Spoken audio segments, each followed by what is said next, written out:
Good morning, everyone. I'm Martha Stokes. I'm a chartered market technician. I'm a retired buy side, so I have a different perspective than other people that you may be watching. My goal is to leave a legacy behind where I help retail traders earn as much as professional traders because I do believe that you are fully capable of this. And a lot of my peers think I'm crazy because, well, these people can't learn this stuff. And yes, you can. You just need to know more. Everything you know and everything you've learned is usable and important. But what I do is I give a depth to it that you normally don't hear or see on the internet because buy side institutions are private companies and they don't talk about on retail news. They don't go on Instagram and talk about stuff. They don't recommend stocks. They're buy side institutions are long-term investors. Their fiduciary responsibility is to the middle class of America. That's huge, and it's a vast wealth that they protect and take care of, and they charge for that. They do an excellent job, but they are very hidden and very secretive. They do all of their trading off the exchange, off the public exchanges on alternative trading venues called dark pools. So that's the name. Dark pools comes from the fact that where they transact their activity virtually is not accessible to anyone. There's no market maker limit order book.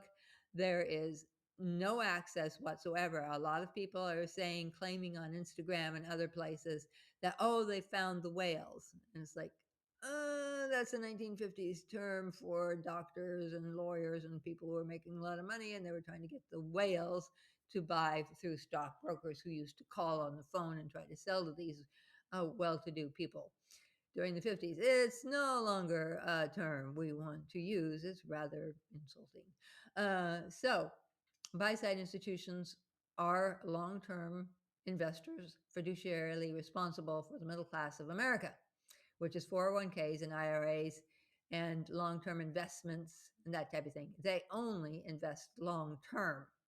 They do not short term, except for their um, um, professional floor traders who adjust their inventory of their trust accounts. They own 4,000 to 5,000 different companies, each of these 20 or 25 giant private public corporations. And they're different than the giant global asset management companies like BlackRock or State Street, who are public, and therefore their goal is to have they make more revenues and earnings. They're worried about revenues and earnings. They're worried about pleasing their investors, whereas the private entity that takes care of the pension plans, buy side institutions, is concerned only about making sure the return on investment stays steady and stable, that the long-term 401k and IRA holders are being treated fairly, and also that that's how they make their money is because of the fees that they charge to take care of those investment fiduciary pension plans. So they're totally different. And what you want to do is you want to follow the dark pool. So what we see here today is a very classic pattern of a short-term bottom. There's been a trend where it moved down and then up and then down and down and down. And it was a good trade for selling short way up here, but as it increased and got down here, suddenly we see buy side institutions accumulating this stock. We can see it in the indicator that I have here, heavy accumulation going on right in here. See these little nudges and things. They're slowing the price down as they're accumulating. Why are they accumulating and then not worrying about the fact that it's continuing to go down?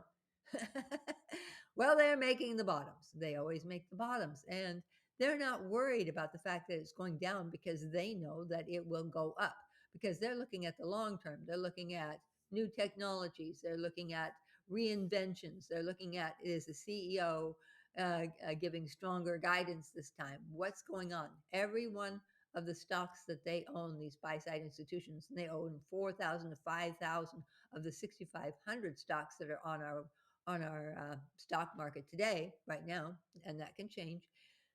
They send an analyst out to study and see what's going on. So they know. So they are buying for the long term, and they just say, okay, this is a bargain price. We're going to start buying here. They buy right here, then nudges it up, and then it continues down, and they slow it down a little bit more. So they build the bottoms. They always build the bottoms. So when you see a bottoming formation and you have this huge spike, that was a gap down, and that's HFTs. And HFTs create more selling because smaller funds managers think that this thing is going to go down and down and down. And they're the ones that are selling. Small funds managers, anything with less than 5 billion assets under management is a small fund manager. The SEC does not require any reporting from these people or these companies. Therefore, they're considered retail. So be careful who you listen to, because you may be listening to a retail side small funds manager and you are not listening to a buy side, because they don't give interviews, they don't surface, they don't tell you what's going on. It's very hidden, and that's how they can do it. So even though it's going down, they're still buying because it's a bargain price stock. It's way below its fundamentals. So, and now the smaller funds, another HFT gap, and the smaller funds now are selling, selling, selling, selling, and the sell side institutions who are creating the selling are buying to cover way down, and so the loss is massive for these small funds managers. They don't use technical analysis, and they should, but they don't. So then, and the nudge pushes it up and pushes it up. And now we have this nice little consolidation. This is a pattern I'm seeing all the time recently in some of these very fast short-term bottom formations, very short-term bottom formation. It's a V shape. You could draw a line from here to here to here, and it is a V shape. So you have a V-shaped bottom, but it also has little tiny consolidations that tell us, okay, this is still a bargain price stock, and we're going to move it up. And so they nudge it up. See these little nudges? They're very important.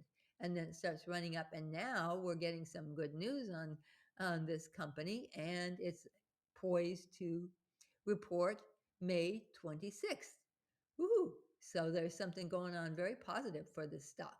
And it is something that you want. When you see this kind of slowing down and it's getting down, and you see the extreme and we see the final lows here, and sometimes this will spike all the way to the bottom, we know that this stock has something good going on. So you want to start watching and following this. This is something that I teach. Then if it has good earnings news, it could even gap above its resistance level, which is right about in here. Where this is a weak resistance level, it's not going to last. It's going to continue to move up and stuff. It will slow down when it gets to this resistance level. So you have a lot of point gain. It's 175 right about now, and it can gain to 260 or 270. That's a really good swing trade position possibility. There are lots of these going on. This isn't just a stock. Microsoft has a very similar one. When you look at the Microsoft chart, you can see how those little nudges suddenly turned into big runs. And there's a lot of positive things going on. What you also want to be aware of and very leery is weaponized news. Weaponized news is taking a company that had a great earnings report, a wonderful guidance from the CEO, and now they're saying there's something wrong with the company. It's like, are you kidding me? I'm seeing this more and more and more on Seeking Alpha and so on, where they're just pummeling.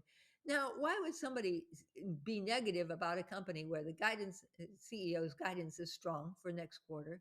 CEOs can't lie. If they lie, they get penalized by the SEC. They get fined. They get fired by the board of directors. The one person you can trust is your CEO guidance.